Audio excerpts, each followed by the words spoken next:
right. So if you know me, you know how much I love animals, especially dogs. So this morning, we're shining a light on National Adopt a Shelter Pet Day, and I'm holding this little cute furry puppy now. Joining me to tell us more about the pets we have here today is Danny Rizzo, the creative director of the Humane Rescue Alliance, and Katie Phang, my fellow pet lover, and she's also a host here at MSNBC. I'm so in love and in heaven right now. I don't think I'm ever going to let this little puppy go. She's so sweet. Isn't she adorable? She's wonderful. Her name's Alexi. Oh my God. She's 7 weeks old. She actually came to us when she was just 1 day old. Oh my gosh. She was in really sort of critical care. She had to be transferred to a foster really quickly. She's thriving now, as you can see. She's gained a ton of weight, and she's almost ready for adoption. Oh my gosh. Now tell us about this cute little puppy. Oh, this is Missy. She is so sweet. She is a little hippo. She is. She is part hippo, part dog. She's 11 years old. She's a really sweet senior.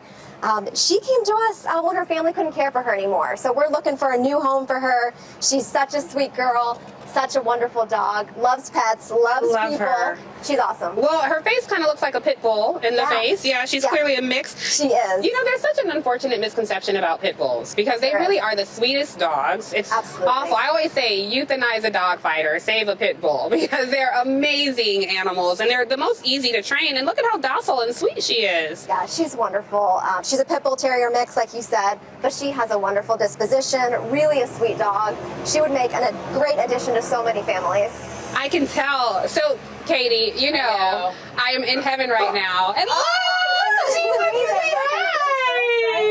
girl. Oh my goodness. Katie, I'm like in heaven right now. I see you. I know. Yes. This person, she has a lot to say. Exactly. She's been working on her sit and her stay and her paw. She's very so smart. good. Girl. No, you know, I think, and you know this, Katie, because we love animals, and some people, they look at like these animals like they're toys, and they're really like babies who never grow up. They're like toddlers who never grow up. Yeah, we heard about the pandemic pups, right? Yes. So during the pandemic, everybody rushed to be able to go get an animal, and it made sense. Everybody was home during the quarantine, and they wanted some company, but there was a rush to return and to turn in, I guess, these animals. And so it's obviously very important to be thoughtful about the decisions that you're going to make when you're going to be do it. But this is truly, I think, unconditional love that we get from our animals, dogs, cats, any type of animal, we get unconditional love. This particular puppy, we were joking around. We know it's a Chihuahua mix, but we think it might be a Chihuahua St. Bernard. I know. She has St. Bernard markings on her little nose.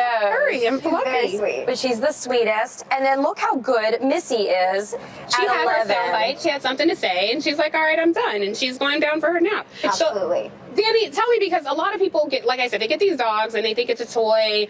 You know, I see a lot of people getting dogs for Christmas, or parents saying, we get this dog, it's your dog. And it's like, you can't expect a 12-year-old to take care of a 2-year-old toddler, and that's essentially what these dogs are. So what are some of the do's and don'ts of shelter pet adoption? So we're happy for folks to give pets as gifts, but you want to make sure that you're getting the right match for your family. Yeah. And so we have adoption counselors who are able to work with you to able to find and figure out your lifestyle and find a dog that matches your lifestyle. And I think there's a really big misconception that big dogs have to go to people with yards and really active lifestyles. Missy here is really happy just to chill out with you on the couch and watch Netflix. I can tell. No problem. So. And what are the benefits of adopting a senior dog? Because a lot of senior dogs don't get adopted, but she would be great. Absolutely. Missy's already housebroken. Seniors usually come already housebroken. They know a lot of their basic commands already, just like Missy. So it's really great to be able to give them a chance and spend their golden years with you in a home. So during the pandemic, Katie was just talking about it. So many people adopted pets, but then people were returning the pets. Yeah, we actually saw that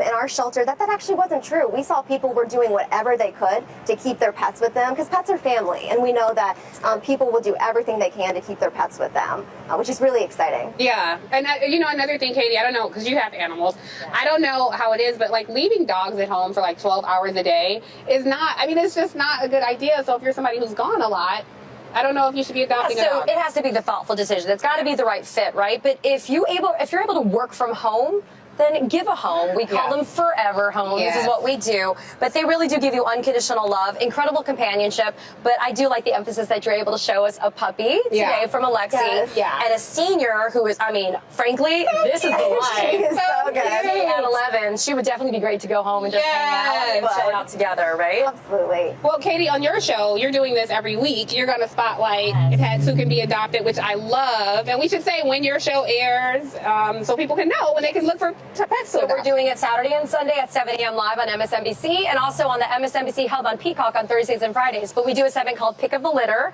and we highlight a rescue shelter anywhere across the United States, a dog and a cat, and we urge people to go check them out in their community, and hopefully they'll find a home. Well, this little puppy is trying to make his way back to your arms. Oh, you think so? I think so. Well, he kept looking at you. I can't tell where he wants to be. And he's so adorable. He's so snuggly. And I have to say, so I'm not communicating with our producers. Yes, I know. Yes, and so I can't hear anything, and I will stay out here in this segment for 30 minutes if I have to, because I can love on this puppy all day. I think that she's falling asleep on you. I hope so. But you raise actual live children, human children, and dogs. So what have you found that was helpful to have dogs with your kids? It's a transition to be able to introduce them together. I jokingly say, though, if it's between the dog and my child, I pick the dog because the dog's been around longer than my child has been. But it is an adjustment so that they're able to live together in the same home, right? I think that's really important. I think both of these dogs would do really well with families with kids. And also folks who maybe can't bring an animal home, we have lots of options for folks to get involved with our work, whether that's through fostering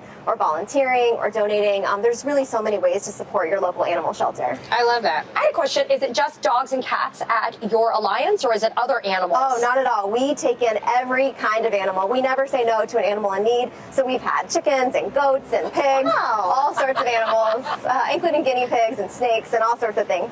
Who adopts a goat? Oh, gosh. Well, you have to find the right home for it. Sometimes we transfer them to a rescue. But yeah, we get all sorts of animals.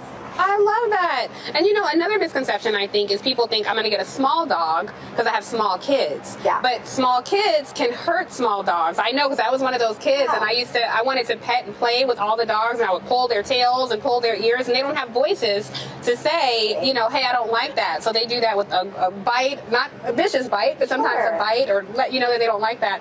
And parents can get confused by that sometimes. Yeah, I think some of those basic training tips are really great and we offer at the Humane Rescue Alliance lots of basic training, whether it's virtual or in person, just to make sure your dog's set up for success for you and your family and that they're matched with your lifestyle.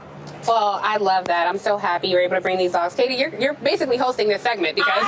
Yes, I actually don't have any sound, but it looks like... okay, all right. Well, I think they're telling me to get out. Okay. Yes. All right. Well, thank you so much, Katie, Phang, and Danny Rizzo for being here. This guy is available for adoption, but he might be going home with one of the members in our crew today, so we'll see. Before we go, while I'm holding this puppy, want to give a special woman a shout-out.